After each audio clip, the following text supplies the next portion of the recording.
guys, welcome back to ASMR Retro.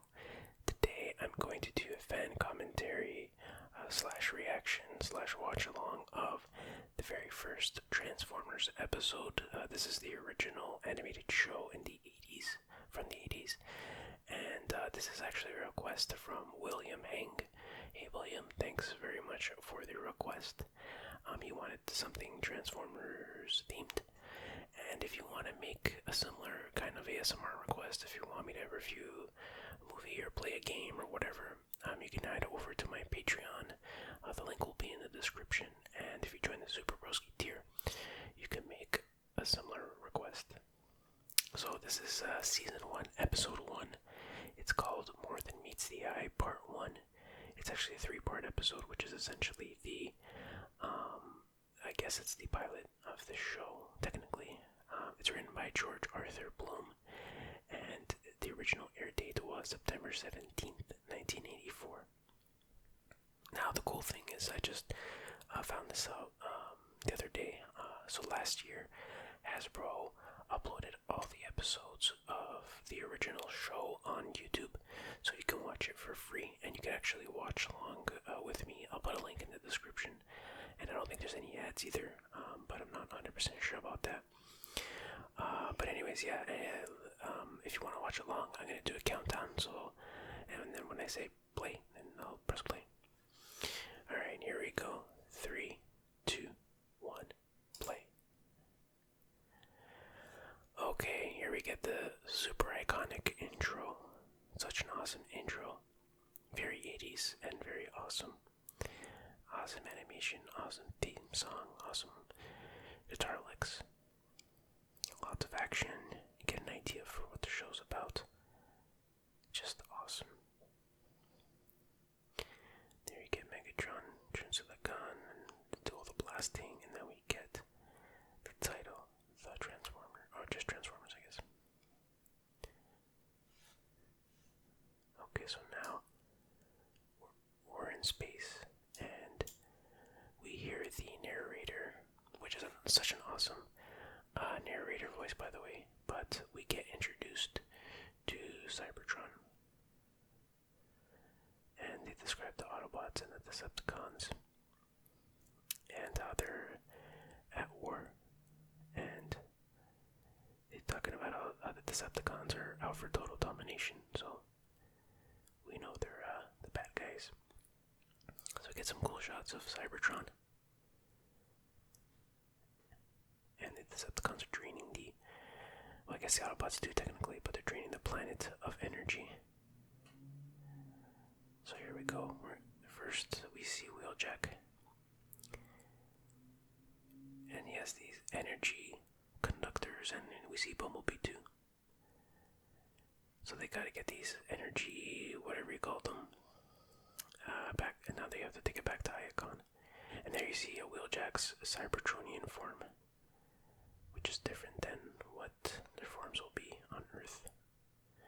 But anyways, yeah, their energy supplies are dwindling. So it's a kind of a dire situation. So they're heading towards the bridge. And what happens? A Decepticon welcoming committee. So we see I guess they're called Seekers. Oh, there's an animation mistake. That was in Starscream's voice, but anyway, so we see, that's a cool shield that comes up on Wheeljack, and Bumblebee jumps out and starts blasting at the jet dudes. And Bumblebee's like, Brian told me there would be days like this. And Wheeljack goes, and you didn't believe him? He says, I do now. That's a nice line. So now there's a ring of fire around them. And then we see Bumblebee transform to his form, which is pretty cool. And then Wheeljack just plows through them with these spinny blade thingies. And then we see I guess that's Thundercracker and Skywarp, transform into their jet modes. Yeah, pretty cool too. Pretty cool designs. Okay, so they're chasing after Wheeljack and Bumblebee, and Wheeljack takes a tumble and goes into the caboose of Wheeljack. So they save their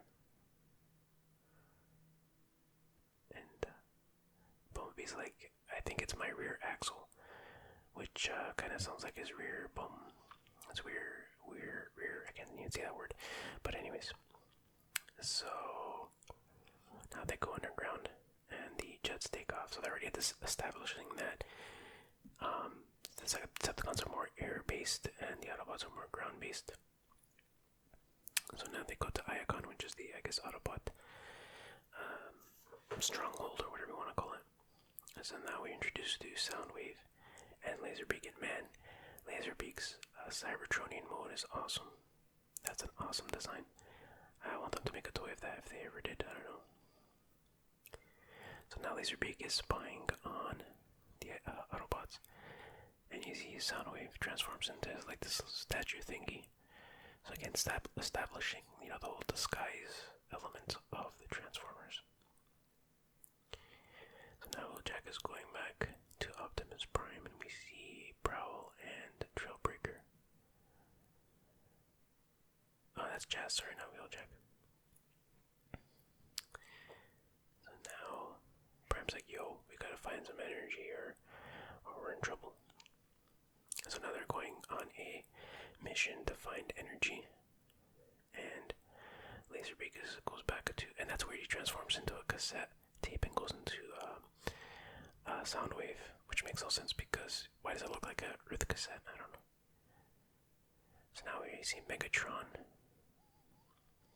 And Soundwave's like, okay, the Autobots are ready, set to launch, and now we see Soundwave. Shockwave. And Megatron leaves Shockwave in charge of Cybertron while they're gone. And Shockwave's such an awesome design too. That's such a cool looking character. Very intimidating looking. This part is very reminiscent of the Transformers movie. The part where Megatron and Starscream were kind of trading insults a little bit, and Starscream's like, my time will come, Megatron. Megatron says, never, never. This whole like beginning is very similar to the Transformers movie, the way it starts with the arc, and Megatron boards their ship, and well, the result's kind of different, but very similar anyways. So now the Autobots are taking off in the Ark, which is their ship, the iconic ship. And it's kind of funny because there's a massive Decepticon ship, like, right there.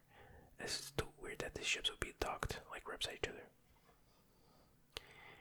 So now we see Megatron's like, blast off. So they're chasing Autobots now.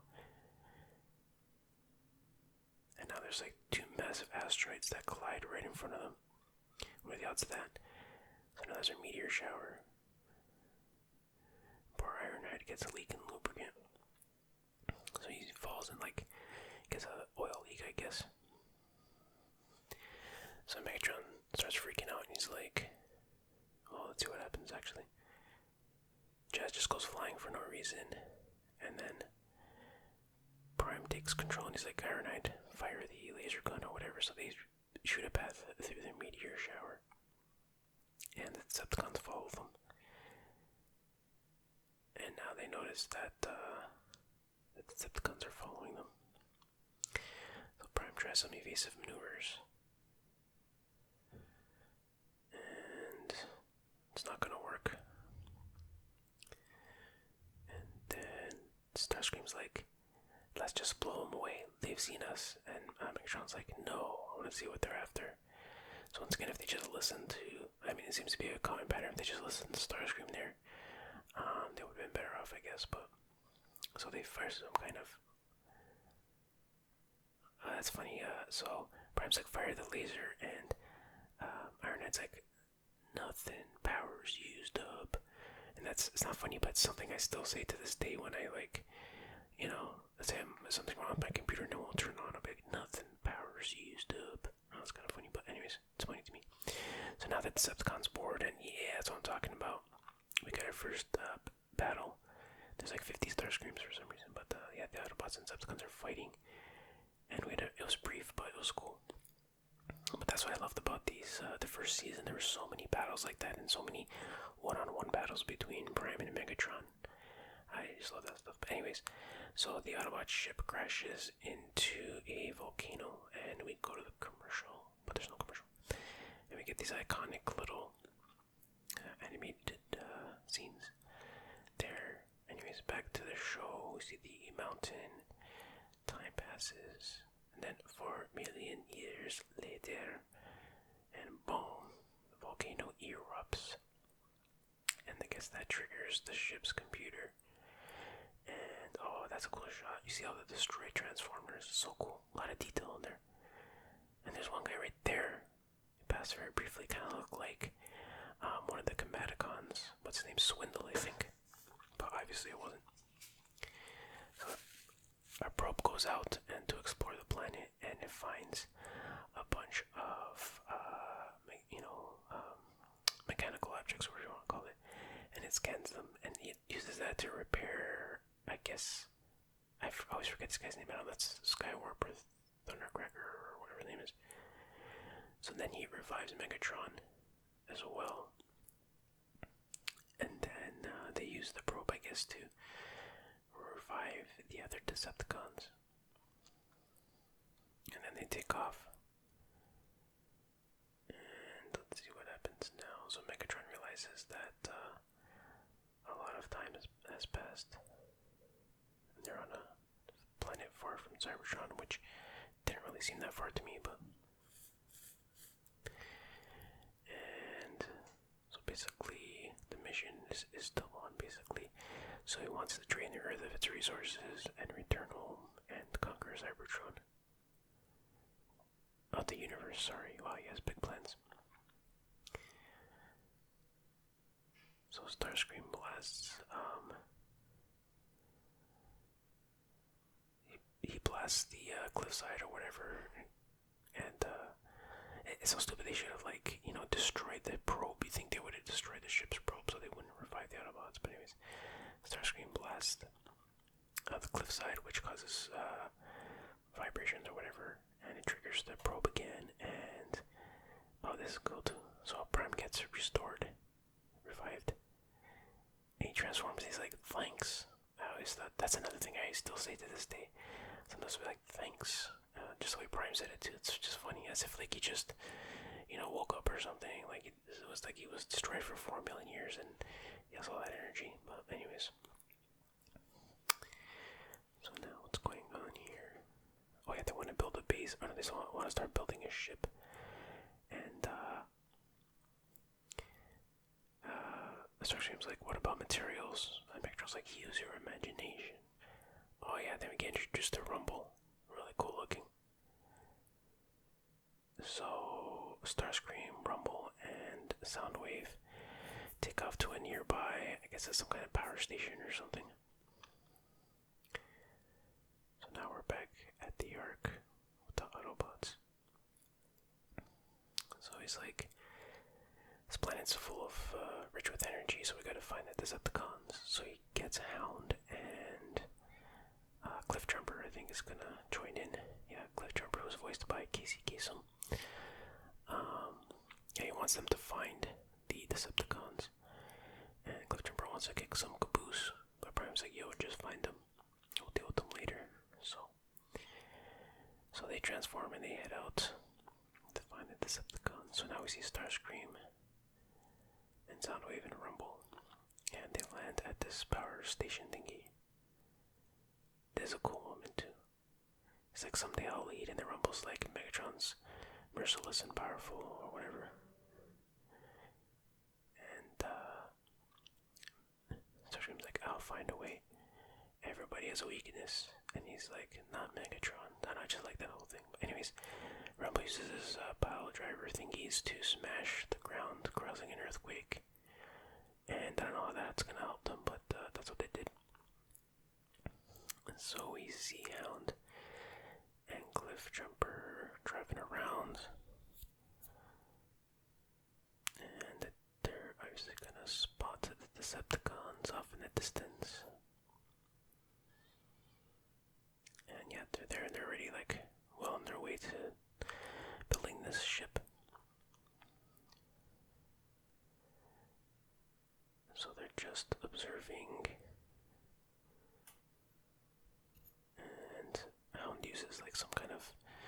nice to hear what they're saying.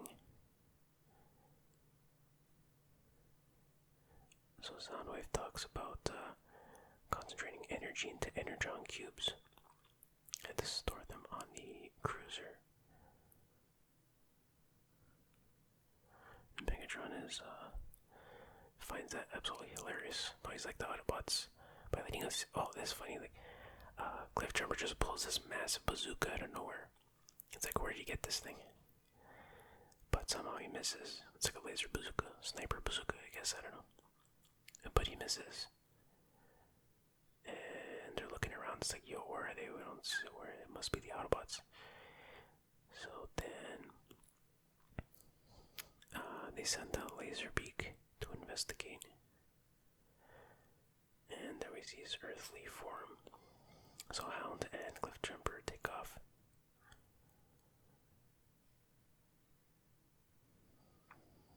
And they can't seem to shake it. They split up, and then this Laserbeak goes one way, and then he launches his, I guess, laser gun the other way to follow Hound, or to follow Cliffjumper, which is cool.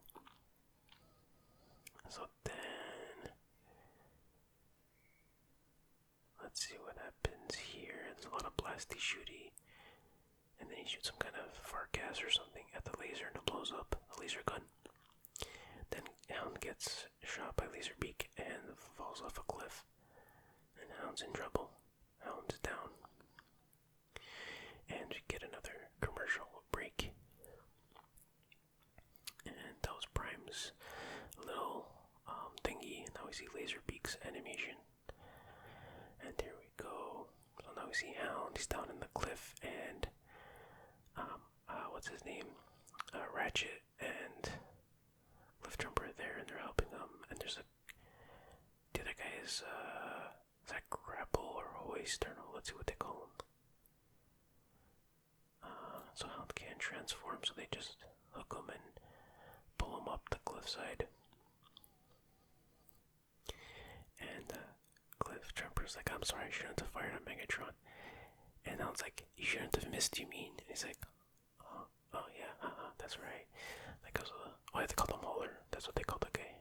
But I think they changed his name after. But anyways, now we see, I think it's Skywarp and a Reflector, which is cool. Reflectors like these three transformers, if you don't know, and they form, when they transform, they form a camera, which is a really cool idea. A really cool looking camera too. So he's using Reflector to see something off in the distance, and he sees a truck, and it's a humans are inside. So I guess it's the first time you see humans on the show. So they're just like workers going to that energy power station thingy that Starscream destroyed. So they report to Megatron, and Megatron releases Ravage on the workers. And they see the destroyed station, and they're like, what's going on here? And then one of them was like, something's wrong, something's real wrong. Which is yet another thing I still say to this day. So many things in this episode, but if I'm doing something on the computer and it's not working and I can't figure it out, I'm like, something's wrong, something's real wrong. But anyways, the Ravage attacks the humans and they take off in their truck. And we're back at Autobot headquarters. And Hound is telling Prime about the Cybertron, the energon cubes. And oh yeah, here we get a roll call. Here we go. Prowl, Cliffjumper, Trailbreaker, Wheeljack, Ironhide, Barrage, Sunstreaker, Sideswipe, Autobots, Start Your Engines, Ready Prime. That's roll. That's such a great scene. I love those roll call transformations, and it's so well animated. And it's really cool that Jazz was doing the roll call instead of Prime. It shows like they have like ranks and stuff like that. It makes it seem like, okay, Jazz has, he's a higher ranking than the other guys or whatever. That's just a nice touch. But now Laserbeak returns to Soundwave, source of energy, he says, which is like a offshore oil rig. So now we're at the oil rig, and we see some of the workers, and we're introduced to Spike and his father, Sparkplug. So yeah, that's not Shia LaBeouf's character in the Michael Bay ones. Actually, Spike is Sam Witwicky's brother in the comic, anyways, but he's not in the show. But anyways, Megatron lands, and all the workers start throwing like wrenches and stuff like that at the Decepticons, which, wow, they're pretty brave to do that. And Megatron just like picks up this big metal thing and just tosses it at them. And then Rumble starts attacking Sparkplug, and Spike is like, let go of my dad, and then hits him on the back, and then Rumble just like, just lightly touches him, and he goes flying into the water, and then Rumble jumps in after him. And then Starscream activates the null ray, which freezes something. And we have Soundwave preparing the Energon cubes out of his chest. I figured they would have prepared the Energon cubes before. But anyways, all they do is pour oil into the cubes and then compress it down, and it turns to energy, I guess. I don't know, bro. And wow, that's... Megatron's like, yay. Starscream's like, yay, we can go back to Cybertron. And Megatron's like, you fool, Starscream, this is a small fraction of the amount of energy that we need.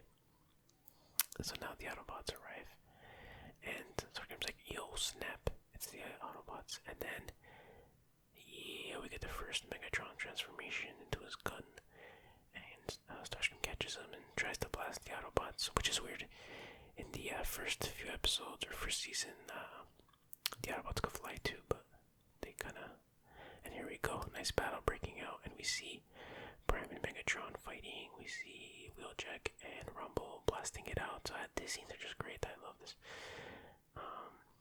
Yeah, you just see a lot of battling going on there, and then let's see, Prowl and Jazz shoot some of the Energon cubes.